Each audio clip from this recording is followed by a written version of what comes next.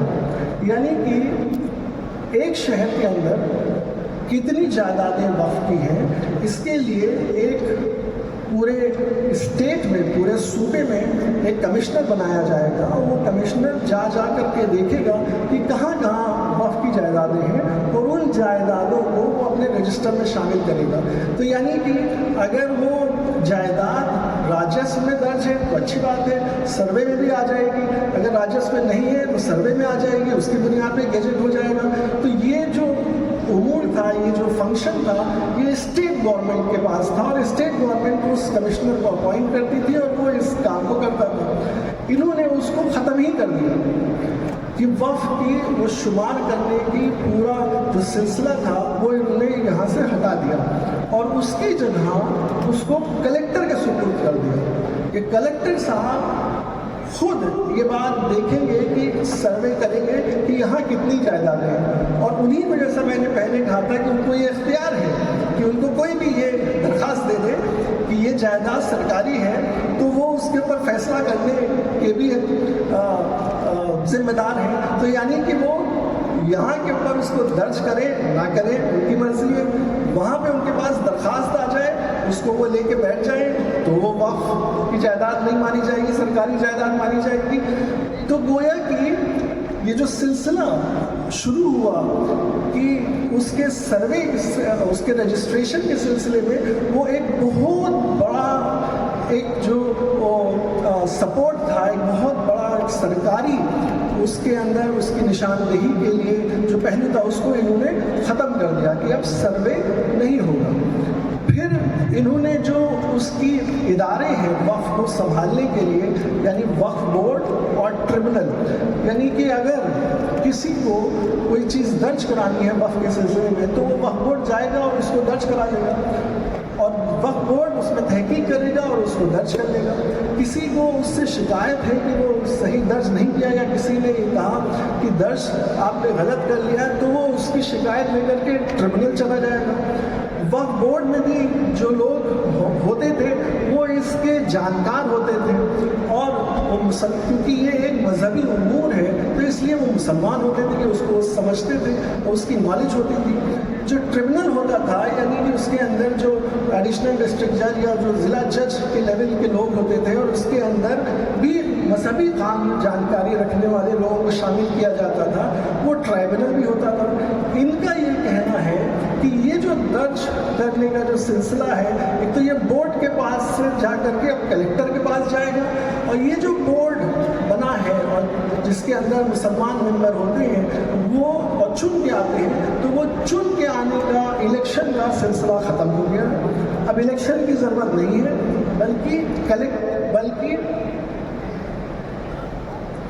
بلکہ سرکار، صوبے کی سرکار نامینیٹ کرے گی، یعنی اب چناؤ انتخاب نہیں ہوگا، صوبے کی سرکار جس کو چاہے نامینیٹ کر دے۔ حضرت نے کہا کہ اس کے اندر 2 غیر مسلم شامل کرنا اور لازم ہے، لیکن جب آپ اس کو گہرائی سے دیکھیں گے تو وہ تقریباً میجورٹی اس کی غیر مسلم کی آپ نامینیٹ کر سکتے ہیں۔ یہ جو وقف بورڈ ہے صوبوں کے اندر جو اس کو دیکھتے ہیں، سنبھالتے ہیں، ان کے اوپر ایک سینٹرل وقف کاؤنسل ہے جو دہلی میں رہتی ہے، اس کے ممبرز بھی بنائے جاتے ہیں، وہ سب مسلمان ہوتے تھے، اور وہ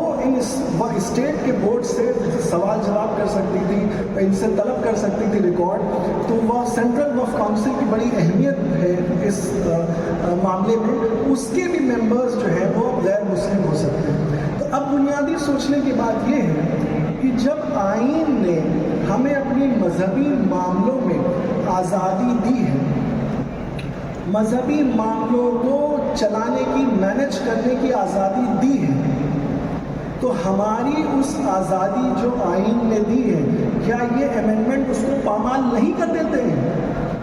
میرے خیال سے اس کو مکمل طور کے اوپر وہ پامال کر دیتے ہیں، کیونکہ اگر وہ مذہبی امور ہیں اور مذہبی امور میں آپ کو یہ تحفظ حاصل ہے تو تحفظ کو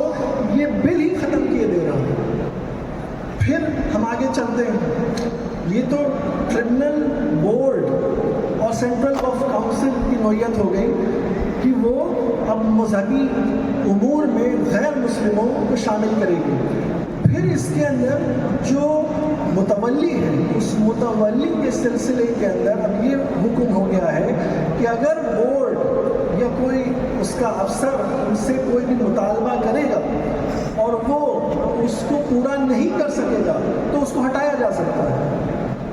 یعنی وہ کیا مطالبہ ہوگا، وہ اس کو کیا مانے گا، یعنی متولی کی جو پوزیشن ہے وہ بالکل ضبط ہو گئی ہے۔ حالانکہ واقف کی منشا اور متولی یہ ہمارے وقف کے امور کے ایسے حصے ہیں جن کے ساتھ چھیڑ چھاڑ کرنا پھر ہماری مذہبی آزادی کے ساتھ چھیڑ چھاڑ کرنا ہے۔ یہاں کے اوپر 3 ایسے پروویژنز تھے جو مکمل طور کے اوپر، چونکہ یہ مذہبی امور اور اس کے سلسلے میں بنا قانون ہے، تمام دوسرے بھی مذہبی جو قانون ہیں، جینس کے ہیں، سرداروں کے ہیں، سکھوں کے ہیں، ہندوؤں کے ہیں، ان میں بھی یہ موجود پایا جاتا ہے کہ لمیٹیشن ایکٹ کا، کہ یعنی کہ اگر کوئی ناجائز آپ کی زمین کے اوپر ایک لمبے وقفے تک رہ رہا ہے تو وہ اس کے اوپر مالکانہ حق، اس میں اپنا حق جو ہے وہ دعویٰ پیش نہیں کر سکتا، بلکہ وہ اس سے دستبردار رہے گا اس چیز کو پیش کرنے سے، اور یہ جو قانون جو امور ہے یہ اس کے اوپر اوور رائڈنگ ایفیکٹ ہوگا۔ انہوں نے کیا کیا کہ یہ جو ایک زمانے سے لمیٹیشن ایکٹ کا، یعنی آزادی کے بعد ہمیشہ سے لمیٹیشن ایکٹ کا جو بینیفٹ تھا وہ انہوں نے اس کو بنا کسی وجہ کی، تو اس کی کیا وجہ ہے اس کو انہوں نے ہٹا دیا۔ دوسرا، یہ جو ایویکوئی پراپرٹی جو لوگ ہندوستان چھوڑ کے پاکستان گئے ہیں اس کے سلسلے کے اندر بھی اگر وہ وقف ہے تو اس کے اندر ایویکوئی پراپرٹی کا قانون نہیں لگتا تھا بلکہ اوقاف کا قانون چلتا تھا، وہ بھی پروویژن انہوں نے اپنی مرضی سے ہٹا دیا۔ تیسرا، انہوں نے یہ ایکٹ، اگر یہ جو کیونکہ یہ مذہبی امور کا قانون ہے، اگر یہ کسی چیز سے ٹکرائے گا تو یہ اس کے اوپر فوقیت رکھے گا، نہ کہ جو قانون جس سے یہ ٹکرا رہا ہے وہ اس پہ فوقیت رکھے گا۔ یہ بات بھی انہوں نے ختم کر دی۔ تو 3 بنیادی جو اس کو پروٹیکشن تھے، دفاع کی جو موجود تھا، وہ تینوں انہوں نے مکمل طور کے اوپر ختم کر دیا۔ تو اگر پورا ہم لوگ شروع سے اس کو دیکھیں کہ اس کی ڈیفینیشن میں، اس کے رجسٹریشن میں، اس کے بعد اس کے معاملات کو طے کرنے میں اور اس کی دفاع میں جتنے اس کے شعبے ہیں ان تمام شعبوں کو انہوں نے مکمل طور سے ہٹا دیا اور اس کی کوئی وجہ نہیں بتائی کہ انہوں نے کیوں ہٹایا۔ اس لیے جمعیت علماء ہند کا یہ موقف ہے کہ اس کی کوئی ایک بھی ترمیم قابل قبول نہیں ہے، اور لہٰذا مکمل طور کے اوپر خارج کر دینے کے لائق ہے۔ اس لیے ہم مجبور ہیں اس کو خارج کر دینے کے لیے، اور لہٰذا اس بل کو ہم مکمل طور کے اوپر استعمال کریں۔